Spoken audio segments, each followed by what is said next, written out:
Hello, my name is Dale Clark, and I am putting together this tutorial to kind of go through the updates from year 2, so the year that just ended, to year 3, around the attendance and enrollment confirmations that we need for the RISE scholarship to be processed.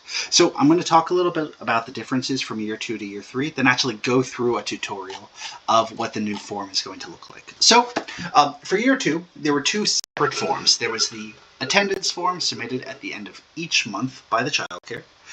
That is the one where we would say the teacher of each child who received RISE, the number of days they attended versus the number of days they were scheduled to attend. And then it auto-calculates the class's overall attendance rate.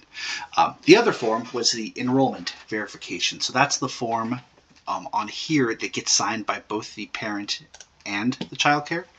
This is what we would ask for at the beginning of each month in order to actually send out a payment for that month. So that was last year. For this year, starting in January, we are combining the two forms, hopefully streamlining the process, making a little less paperwork for our childcare providers. So we're going to talk about that here. Once it is available, it will be on this page. This video should also be linked here. For now, I'm just going to use the practice link that we have, and we will go through what this looks like. So this form is going to be started by the childcare. And the kind of order of events is that the childcare does attendance first, then each individual child's enrollment, and then it'll be sent to a parent based on certain circumstances. So what we are doing is we are asking for last month's attendance and a confirmation that the child is still enrolled for this month. So in the month of January, what we are asking for is December's attendance, since that month is over, and then a confirmation that each child is still enrolled in January. So let's go through that. First, we will start with the provider license number.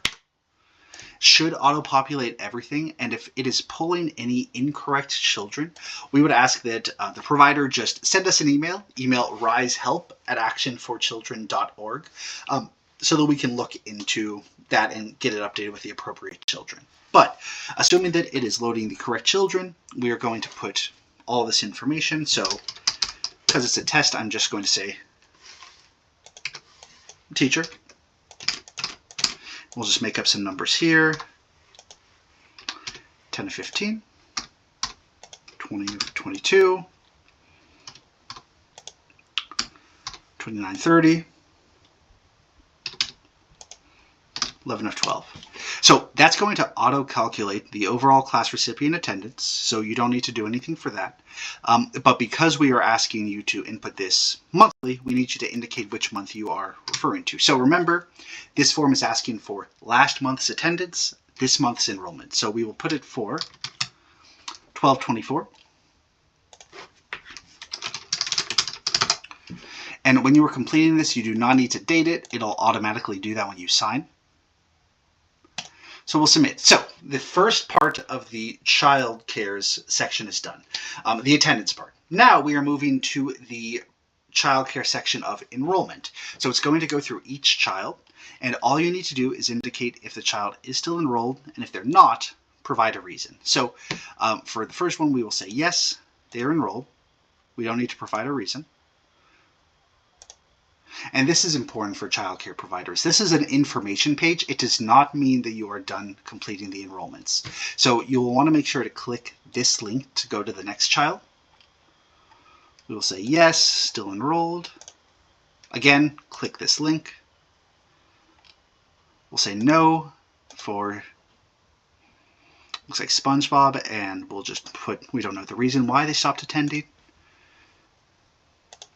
to the last child. And we'll say yes, complete. And what I would recommend is click through this link, just keep clicking it until you get to this homepage for Action for Children. That tells you that you are done with the with your section as the childcare of the enrollment for children. So from here, what's going to happen? It's going to be emailed automatically for enrollment to each parent who we selected yes for. If we selected no, the child is no longer enrolled, it is going to come directly to Action for Children for processing, but otherwise it's going to go to the parent. And I've actually got it set up so that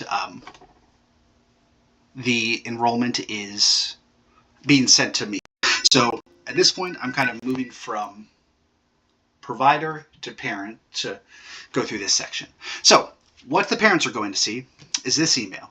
So it's going to be an email that talks about enrollment verification for the individual child. It just talks about the expectation to complete this in a timely manner. And so we are going to click this to confirm everything here. Now, as the parent, what can you include? What can you update? Really, you are just including any reasons for enrollment difficulties. So let's say transportation difficulties, mental health challenges, and then you are confirming if the child is still enrolled or not. Now remember, this is only coming to parents who the provider, the child care, said they are enrolled. So we would expect that most of the time this matches what the provider said.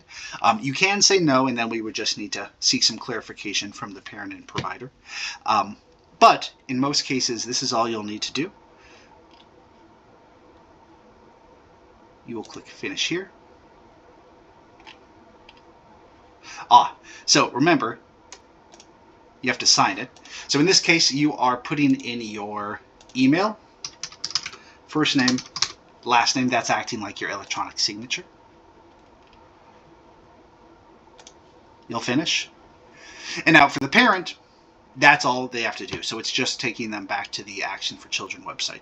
So this is going to come through for each parent who selected yes, or each parent whose child was still enrolled based on the child care provider. So let's do that for one more just to make sure there's, we get two shots at it. So that was the first child. Let's do the other one.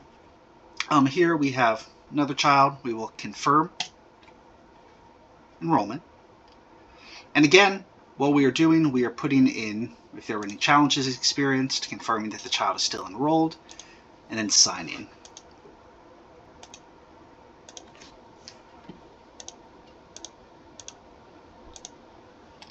Verify and sign. We're done there. Remember, this section, it is not editable by the parent because it has already been completed by the child care. This is really just informational to make sure that for parents with multiple children, they are filling this out for the correct child. But this is something that was already completed by the child care, so it does not need to be updated by the parent. So you were just saying yes or no, any attendance issues, signing right here, and then finishing.